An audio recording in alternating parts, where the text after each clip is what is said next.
And I'm just going to keep my questions very specific. It's really welcome that TUSA, that you're gathering information about children living in living with long-term extreme poverty, and it's shocking the amount of TUSA referrals. Like Senator Keoghan is right to say that, but I've worked in commission service for TUSA, and I'm just wondering, like, it's great that you're getting this information, but there's a lot of people, I suppose, that are living in receipt of HAP, like you said, Naomi, yourself, but they mightn't be involved in any TUSLA services, both directly, either through MEHEL or through maybe commission services or through child protection. And how do we, I suppose, where are we going to get the information about their levels of poverty that they've been living, we'll say intergenerational poverty, due to overcrowding and due to the housing situation? Have we any other ways of getting that data?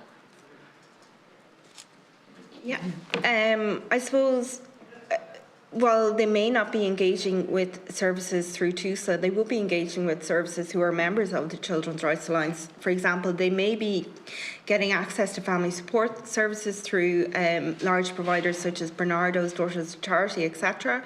And they may also be engaging with the likes of Focus Ireland. Another really critical support in the community is family resource centres as well. So they may be getting access through them. And as Maria mentioned in one of her responses there earlier, we are going to be engaging with our members around what the issues are that they're seeing in relation to child protection, etc. on the ground. So that will be an awareness of, I suppose, engagement with TUSA services, but broader issues that may not have met the threshold for engagement with TUSA. So those organisations in the community and voluntary sector are going to be really critical around informing us and informing policy development on what is happening for those families.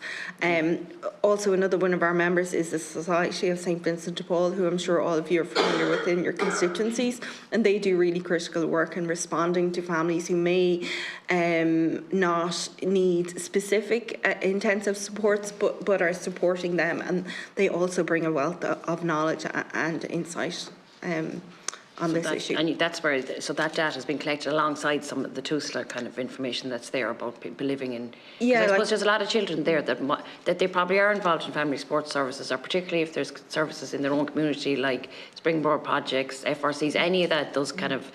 And with DESH in school, but there is definitely a cohort of people that are still living in consistent poverty that are not engaged in any services, and it's, I suppose, they're the ones that, I worked in the voluntary community sector, so I fully love, I think the work is wonderful.